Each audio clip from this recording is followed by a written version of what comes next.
Welcome to Slingshot 25's Shotcast, a series of bite-sized podcasts that'll feel like an espresso shot to your brain. I'm Courtney. And I'm Jackie.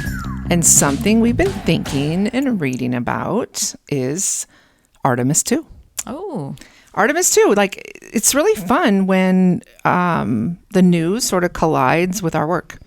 And as we're not astronauts. We're not. No, we're not. I just wanted to. I do like Tang. I do really like Tang. No one born that reminds me of Bible school. 1990 will know what that means.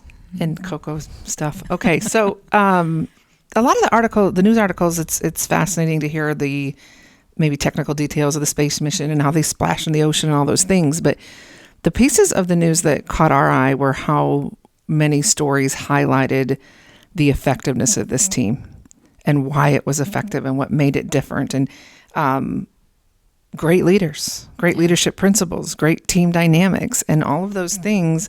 That's what we teach. That's what we are about. That's what we believe the world needs.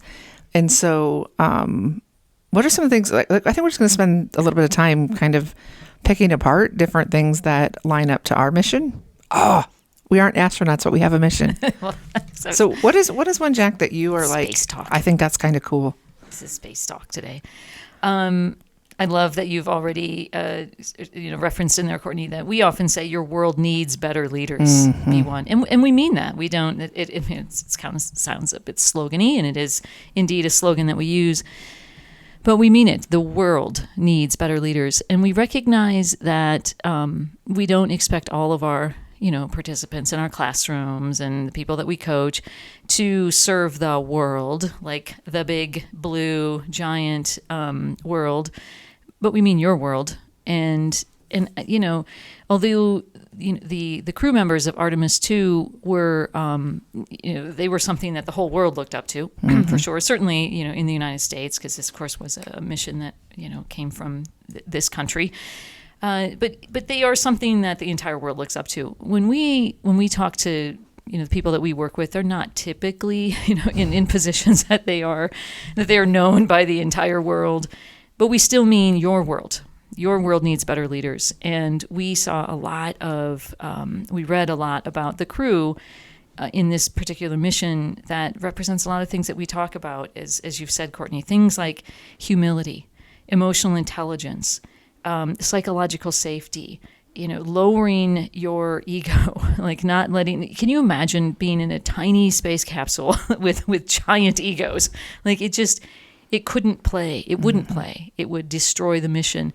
And we'd like our listeners and the people that we work with to think similarly. I mean, you might not be jammed into a tiny space capsule with your colleagues, but metaphorically, you probably are. Mm-hmm.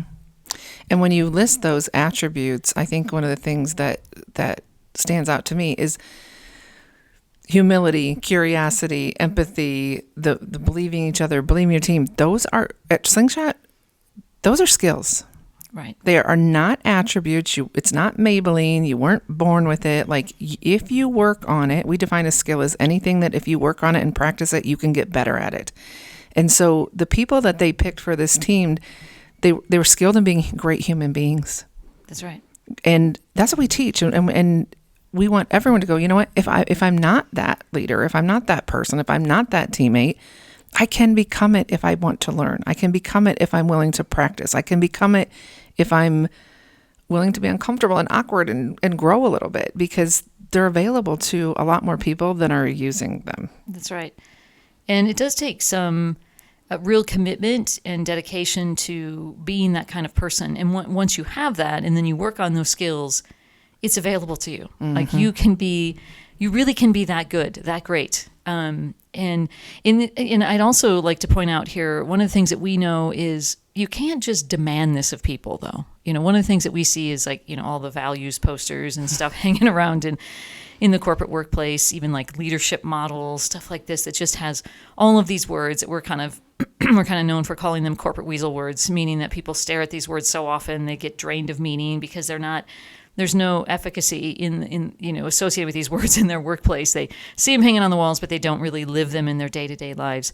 But so it's not about these things can just be imposed. It's this team, and I think that's why this crew, the crew members of Artemis II are a great example of this, is that each of those people, had to show up there. All 4 crew members had to show up and say, I'm choosing to show up this way. I know it's important to the mission, and I own this. And then it emerges on the team. Mm-hmm. It can't be imposed into the team. It has to emerge from the team themselves, making that kind of commitment. So I think that's also really important, because we bring this into our classroom all the time. We say to people, take one thing away, but you've got, when we're gonna send you back out into the wild from whence you came, and nothing has changed there. Mm-hmm. So you have to take that energy with you in order to make that emerge in your workplaces. It's not something that can simply be imposed by edict. It doesn't happen that way. Yeah, and then kind of related to that, and the last thing that really comes to mind is that this is not, I think we say this all the time on the Shotcast, that these skills are not optional right now. Like, one of the biggest fears that everyone's talking about is what AI is doing to our work. What is AI doing to our jobs? It's a real threat. And somehow this EQ, emotional intelligence, being a human being, caring more, valuing people more, it is the only kind of thing you've got against AI. Yeah. Like, if you want to be in the world in a way that you're valued, that you're valuable, you got to be a better human. Right. Because everything that you do that's not human, maybe AI can figure out and do. Probably AI will figure out and do. Yeah. But AI can't be a better human than you if you want to work on it. And those same human skills, even if you want to work with AI, which that's, a lot of people do, it's those human skills are what will allow humanity to get real value out of AI for humanity. So there's no end to this. The last thing that I think of when I think of Artemis II and these astronauts is the saying that we use here a lot here at Slingshot 25, which is, your legacy is not what happens when you leave the planet, it's what happens when you leave the room.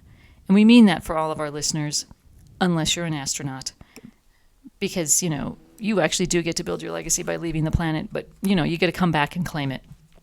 I feel like that's a better outro than our typical outro, but we're ready for the outro. I'm going to end on that. Right, do it.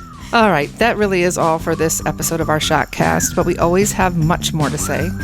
If you want more, drop us a line at slingshot25.com. Until next time.